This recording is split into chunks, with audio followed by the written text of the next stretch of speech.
Assalamualaikum warahmatullahi wabarakatuh. Perkenalkan saya Neli Oktavia Ramadhani dengan akhiran NIM 175 dari kelas Psikologi 5D. Pada kesempatan kali ini saya akan membahas sedikit tentang membangun resiliensi individu. Membangun resiliensi dalam komunitas dapat membangun masyarakat menuju kehidupan yang lebih sehat. Sebagai upaya dinamis di tengah masyarakat, membangun resiliensi menyediakan ruang interaksi antara aspek psikologis manusia dengan lingkungannya. Yang pertama kita bahas di sini adalah resiliensi individu. Resiliensi individu adalah kemampuan seseorang untuk tetap bertahan, beradaptasi, dan bahkan berkembang meskipun menghadapi tekanan, tantangan, atau kesulitan hidup. Artinya, resiliensi bukan sekedar bertahan hidup, akan tetapi juga bagaimana seseorang mampu menyesuaikan diri dengan situasi sulit sekalipun. Sebagai contoh, ketika seseorang gagal ujian, ia tidak menyerah, akan tetapi mengubah strategi belajarnya sehingga ia dapat lulus ujian tersebut. Yang selanjutnya adalah resiliensi komunitas. Resiliensi komunitas adalah kemampuan komunitas untuk membangun, mempertahankan, atau mendapatkan kembali tingkat kapasitas komunitas yang diharapkan dalam menghadapi kesulitan dan tantangan positif.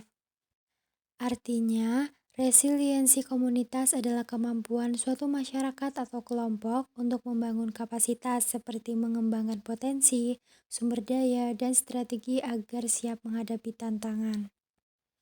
Lalu, kemampuan dalam mempertahankan kapasitas seperti menjaga agar tetap kuat dan stabil walau ada tekanan.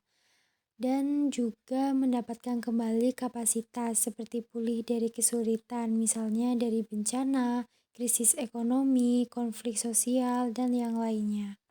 Untuk resiliensi individu dalam komunitas sendiri adalah kapasitas seseorang untuk menyesuaikan diri dan membangun hasil positif dalam situasi penuh tekanan, yang keberhasilan dari individu tersebut sangat dipengaruhi oleh dukungan, nilai, dan sumber daya dari komunitas tempat ia berada. Selanjutnya adalah sumber resiliensi individu. Ada 3, yang pertama adalah eksternal, yaitu dari lingkungan sosial, yang kedua internal, yaitu dari diri sendiri, dan yang ketiga ada sosial interpersonal atau relasi dengan orang lain. Untuk sumber eksternal, ini merujuk pada dukungan dan sumber daya yang tersedia di sekitar individu.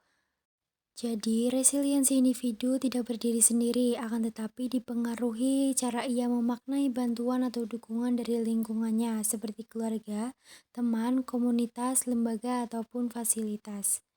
Selanjutnya adalah sumber internal atau dari diri sendiri. Sumber ini merujuk pada kapasitas dan karakteristik pribadi yang dimiliki oleh individu. Faktor internal misalnya adalah optimisme, regulasi emosi, self-efficacy, problem solving, dan coping skills. Selanjutnya adalah sumber sosial interpersonal atau relasi dengan orang lain. Hal ini merujuk pada kemampuan individu membangun dan memanfaatkan hubungan sosial secara sehat. Maksudnya di sini adalah individu punya keterampilan komunikasi, empati, kerjasama, dan kemampuan meminta serta memberi bantuan. Dengan itu, ia bisa terhubung dengan sumber daya sosial yang ada. Jadi, sumber sosial interpersonal atau relasi dengan orang lain ini adalah jembatan antara kekuatan internal dengan dukungan eksternal. Untuk contoh, seorang relawan dari komunitas kebencanaan memiliki kekuatan internal berupa optimisme dan tersedia dukungan dari luar seperti sumber daya dari pemerintah. Tapi jika ia tidak mampu bekerja sama dengan tim, maka resiliensinya menjadi lemah. Selanjutnya adalah membangun resiliensi individu dalam komunitas. Yang pertama adalah menenangkan emosi yang tidak terkendali dan membantu memfokuskan pikiran.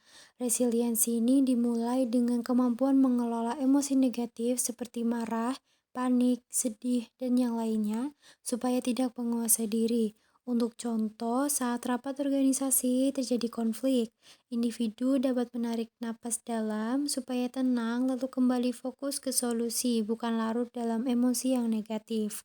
Yang kedua, berpikir jernih dan melatih mengendalikan keyakinan. Resiliensi butuh cara berpikir rasional serta keyakinan diri yang tidak berlebihan atau terkontrol. Yang ketiga, meningkatkan optimisme dan kemampuan analisis sebab akibat. Resiliensi mendorong individu melihat sisi positif sekaligus memahami akar masalah.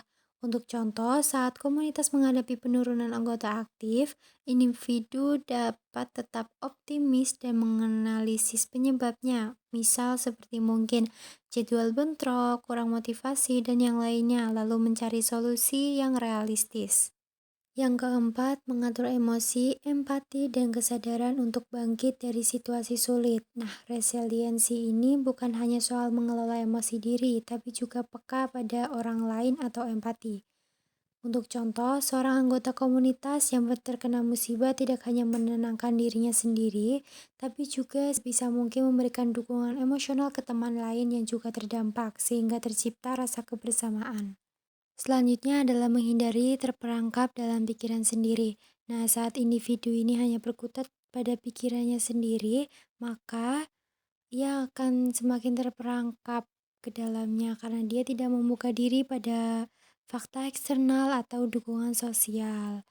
Nah, sebisa mungkin dalam membangun resiliensi individu itu harus menghindari terperangkap dalam pikiran sendiri. Ya, yang selanjutnya adalah intervensi untuk mengatur respon emosi agar lebih adaptif. Bisa berupa relaksasi, mindfulness, journaling, ibadah, atau berbicara dengan orang yang bisa dipercaya.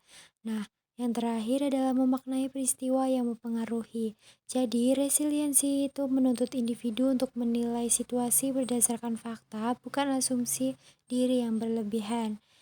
Sekian dari saya, mohon maaf apabila ada kesalahan kata maupun penjelasan yang kurang dapat dimengerti. Wassalamualaikum warahmatullahi wabarakatuh.